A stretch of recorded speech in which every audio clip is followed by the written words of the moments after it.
اب شیخ عبد القادر جیلانی رحمۃ اللہ علیہ کے خطبات کے مجموعے الفتح الربانی یعنی فتوح ربانی کے اردو ترجمے کا 50واں خطبہ پیش کیا جا رہا ہے، جس کا عنوان ہے دنیا کی ہوس کو چھوڑ کر اصلاح احوال اور فکر آخرت میں مشغول ہو۔ 50ویں مجلس اپنی اور مخلوق کی اصلاح کے بارے میں 18 شعبان 545 ہجری کو صبح کے وقت جمعہ کے دن مدرسہ قادریہ میں ارشاد فرمایا۔ بات کچھ کلام کے ارشاد فرمایا، تو اپنی اور دوسروں کی اصلاح و درستی میں مشغول رہ اور وہ فضول قیل و قال اور دنیا کی ہوس کو چھوڑ دے، اور جہاں تک ہو دنیا کے غموں سے فارغ البالی اختیار کر۔ حضور نبی کریم علیہ الصلاۃ والتسلیم ارشاد فرمایا کرتے تھے، تم جہاں تک ہو سکے دنیا کے غموں سے فارغ ہو جاؤ۔ اے دنیا سے ناواقف، اگر تو دنیا کو پہچان لیتا ہرگز تو اس کا طالب نہ بنتا۔ اگر وہ تیری طرف آئے گی تو تجھے مصیبت میں ڈالے گی، اور اگر وہ تجھ سے پیٹھ پھیر لے گی تو وہ تجھے حسرت میں ڈالے گی۔ اگر تو اللہ تعالیٰ کو پہچان لیتا تو البتہ تو اس وجہ سے غیر اللہ کو بھی پہچان لیتا، لیکن تو اللہ اور اس کے رسولوں، نبیوں اور اولیاء اللہ ہی سے جاہل ہے۔ تجھ پر افسوس ہے، تو ان چیزوں سے جو پہلے لوگوں پر دنیا کی طرف سے گزری ہیں نصیحت ہی نہیں پکڑتا۔ تو دنیا سے خلاصی طلب کر، تو دنیا کے لباس کو اتار پھینک اور اس سے دور بھاگ، نفس کے لباس کو اتار دے اور آستانہ الہی کی طرف دوڑ۔ جب تو اپنے نفس سے علیحدہ ہو جائے گا پس تو یقیناً ما سوا اللہ سے علیحدہ ہو سکے گا، اس لیے کہ ما سوائے اللہ نفس کا تابع ہے۔ پس تو اپنے نفس سے دوری کر لے، بتحقیق تو اپنے رب عز و جل کو دیکھ لے گا۔ تو اپنے کو اس کے سپرد کر دے، یقیناً سلامتی مل جائے گی۔ تو اس کے راستے میں مجاہدہ کر، بلا شک تو ہدایت پا لے گا، اور تو اس کا شکر کر، وہ تیرے لیے نعمت بڑھا دے گا۔ تو اپنے آپ کو اور خلق کو اسی کی طرف حوالہ کر دے۔ تو اس پر اپنے اور غیر کے بارے میں کسی طرح کا اعتراض نہ کر۔ اولیاء اللہ کی معیت میں نہ کوئی ارادہ کرتے ہیں اور نہ کوئی اپنا اختیار برتتے ہیں، نہ وہ اپنے مقصوم کی طلب پر حرص کرتے ہیں اور نہ غیروں کے مقصوم کی طرف نظر ڈالتے ہیں۔ اگر تو دنیا و آخرت میں اولیاء اللہ کی مصاحبت کا خواستگار ہے پس تو ان کے تمام اقوال و افعال اور ارادوں میں ان کی موافقت کر۔ میں تو تجھ کو دیکھ رہا ہوں کہ تو نے معاملہ کو منقص کر دیا ہے۔ تو نے اللہ کی مخالفت اور اس سے جھگڑنے کو رات دن کا اپنا طریقہ بنا لیا ہے۔ تو اللہ سے کہتا ہے ایسا کر اور ایسا نہ کر، گویا کہ وہ بندہ ہے اور تو معبود۔ اس کی ذات نہایت پاک ہے، وہ بڑا بردبار ہے۔ اگر اس کو بردباری نہ ہوتی تو اپنی حالت کے برخلاف جس پر کہ تو ہے اپنا حال دیکھتا۔ اگر تجھے اپنی بھلائی درکار ہے پس تو اس کی حضوری میں ظاہری و باطنی سکون کو لازم پکڑ لے۔ ظاہری سکون حرکتوں سے اور باطنی سکون خطروں سے ہو۔ میرے نزدیک سوال کرنا بے ادبی ہے اور میں اس کو محض رخصت شمار کرتا ہوں۔ تو امر کو بجا لا اور نہیں سے باز رہ اور تقدیر کی موافقت کر لے، اور اپنے ظاہر اور باطن کو اس کے روبرو کلام کرنے سے روک لے۔ تحقیق تو دنیا و آخرت کی بھلائی کو پا لے گا۔ مخلوق سے کسی قسم کا سوال نہ کر، کیونکہ وہ تو عاجز و محتاج ہیں، اپنے اور دوسروں کے لیے کسی نقصان و نفع کے مالک نہیں۔ تو اللہ عز و جل کے ساتھ صابر بنا رہ اور اس سے عجلت طلب نہ کر، اور نہ اس کو بخیل بتا، اور نہ مقدرات پر تو اسے تہمت لگا۔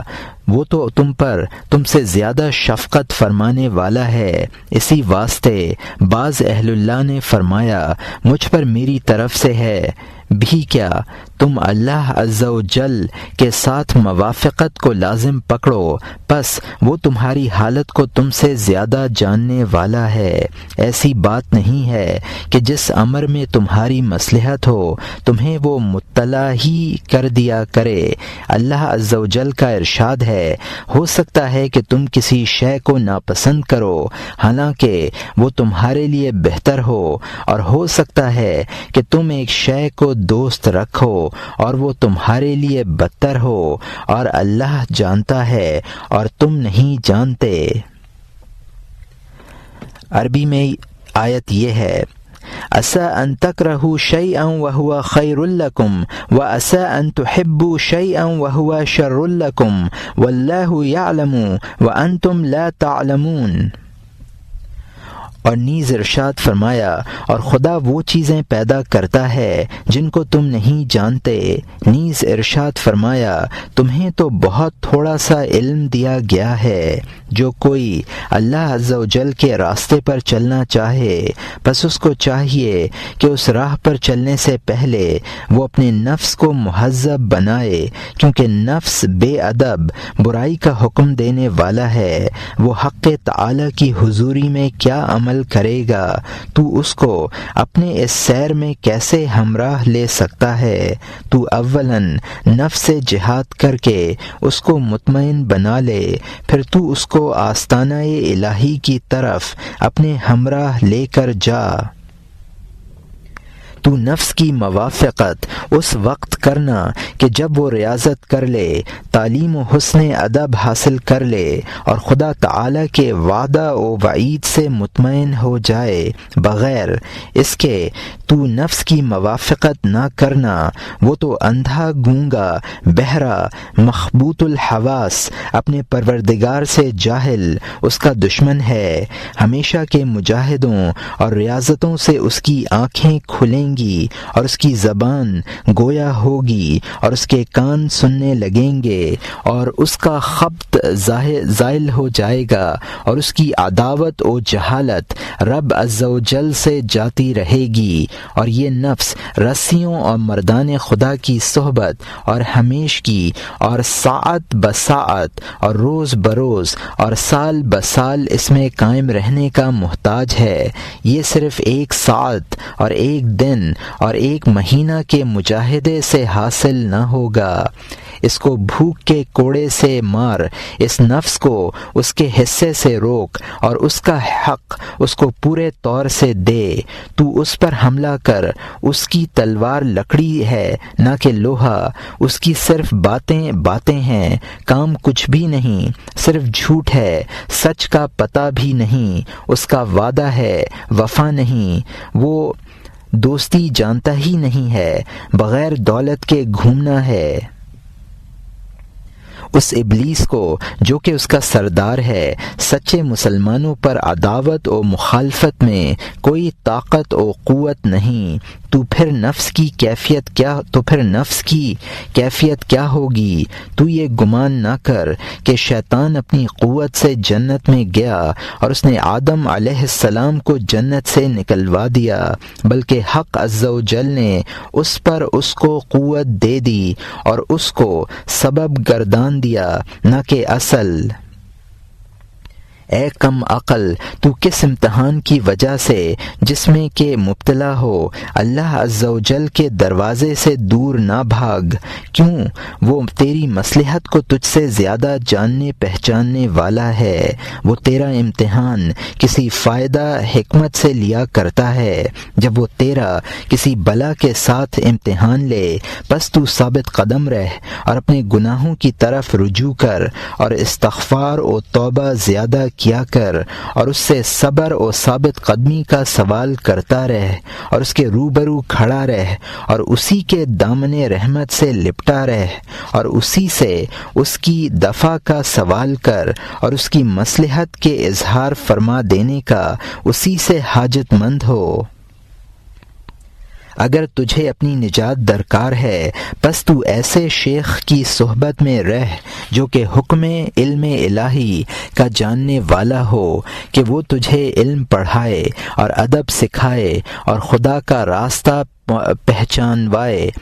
مرید کے لیے دستگیر اور رہنما کی ضرورت ہے، کیونکہ وہ ایک ایسے جنگل میں ہے جس میں بکثرت بچھو اور اژدہے اور آفتیں اور پیاس ہے اور ہلاک کرنے والے درندے ہیں۔ پس وہ دستگیر اس کو ان آفتوں سے بچائے اور اس کو پانی اور پھلدار درختوں کی جگہ بتائے۔ پس جب وہ مرید بغیر رہنما کے وحشیوں اور سانپ بچھوؤں اور آفتوں سے بھرے ہوئے میدان میں چلے گا، نقصان اٹھائے گا۔ اے دنیا کے راستے کے مسافر، تو قافلہ اور رہنما اور رفیقوں سے جدا نہ ہو، ورنہ تجھ سے تیرا مال اور روح سب چلے جائیں گے۔ اور آخرت کے راستے کے مسافر، تو ہمیشہ مرشد رہنما کے ساتھ رہ یہاں تک کہ وہ تجھ کو منزل مقصود تک پہنچا دے۔ تو اس کی راہ میں خدمت کرتا رہ اور اس کے ساتھ حسن ادب کو ملحوظ رکھ اور اس کی رائے سے جدا نہ ہو۔ وہ تجھے علم سکھائے گا اور اللہ سے تجھے نزدیک کر دے گا۔ پھر وہ تجھ کو تیری شرافت اور سچائی اور دانائی دیکھ کر راستے میں تجھ کو اپنا قائم مقام کر دے گا، تجھ کو راستے میں امیر اور راہ چلنے والوں کا حاکم بنا دے گا اور اپنے لشکر کا تجھ کو خلیفہ و جانشین کر دے گا۔ پس تو اسی حالت پر رہے گا یہاں تک کہ وہ مرشد تجھ کو نبی صلی اللہ علیہ وآلہ وسلم تک لا کر حضور کے سپرد کر دے گا۔ پس آپ کی آنکھیں تجھ سے ٹھنڈی ہوں گی، پھر آپ تجھ کو قلوب و احوال و معانی پر اپنا نائب بنا دیں گے۔ پس تو اللہ اور اس کی مخلوق کے درمیان میں سفیر و قاصد اور رسول اللہ صلی اللہ علیہ وآلہ وسلم کے حضور میں آپ کا غلام بن کر رہے گا، خلق و خالق کی طرف آمد و رفت کرے گا، کبھی ادھر کبھی ادھر، کبھی ادھر کبھی ادھر۔ یہ ایسی چیز ہے کہ خلوت نشینی و محض آرزو سے حاصل نہیں ہوتی ہے، بلکہ ایسی چیز سے حاصل ہوتی ہے جو کہ سینوں میں جگہ پائے ہوئے ہے اور عمل نے اس کی تصدیق کر دی ہے۔ اولیاء اللہ تمام قبیلوں میں منتخب لاکھوں کروڑوں میں سے آخر دم تک ایک ہی عاد ہوتا ہے جو کہ کلام الہی کو اپنے قلبوں اور باطن سے سنتے ہیں، اور اس سننے کی تصدیق ان کے تمام اعضاء کے عمل کرنے میں سر منہ حکم الہی سے تجاوز نہیں کرتے۔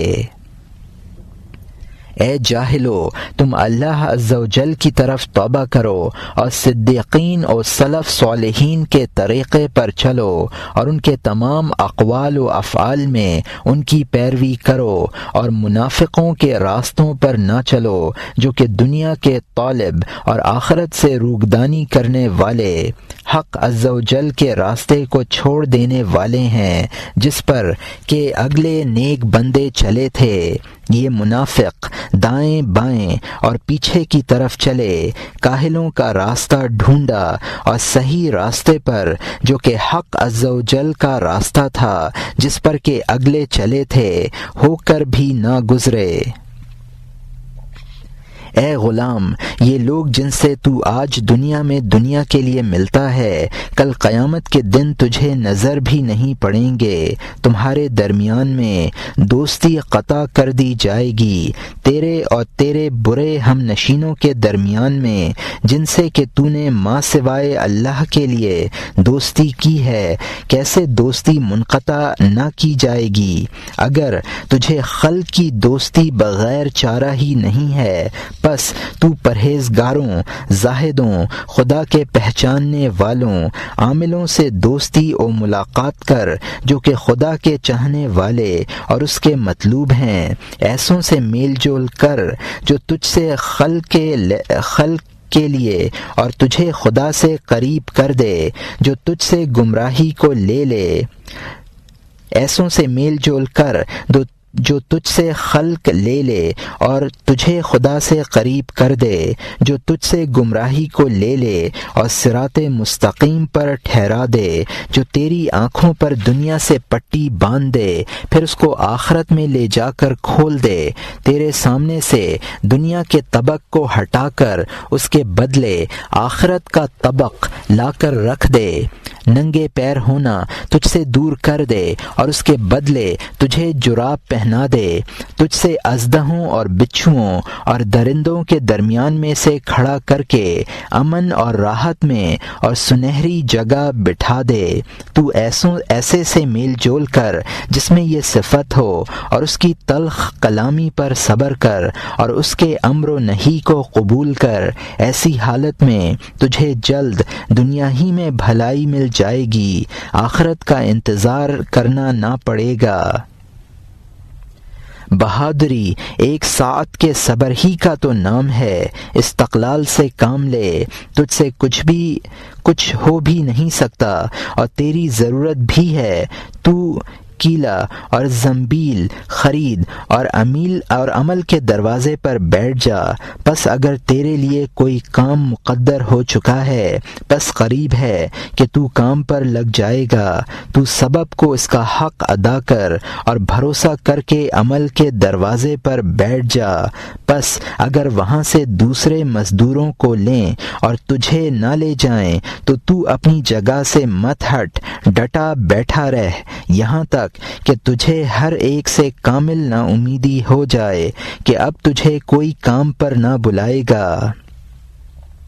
اس وقت تو اپنے نفس کو توکل کے سمندر میں ڈال دے، پس تو سبب اور سبب پیدا کرنے والے دونوں کو جمع کر لے گا۔ اور یہاں مترجم نے حاشیے میں لکھا ہے کہ مطلب یہ ہے کہ تقدیر پر ایمان لا کر تدبیر سے بالکل غافل نہ ہو، جو ہونا ہے وہ ہوگا لیکن سبب کی تلاش ضرور ہے۔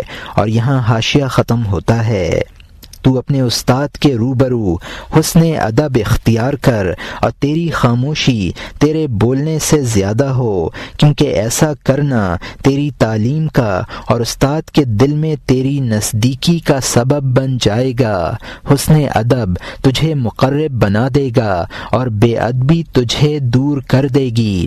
تجھے حسن ادب کیسے آ سکتا ہے حالانکہ تو ادبداں لوگوں سے ملا ہی نہیں ہے؟ تجھے علم کیسے آ سکتا ہے حالانکہ تو اپنے استاد سے راضی ہی نہیں ہے اور نہ تیرا گمان اس کے بارے میں نیک ہے؟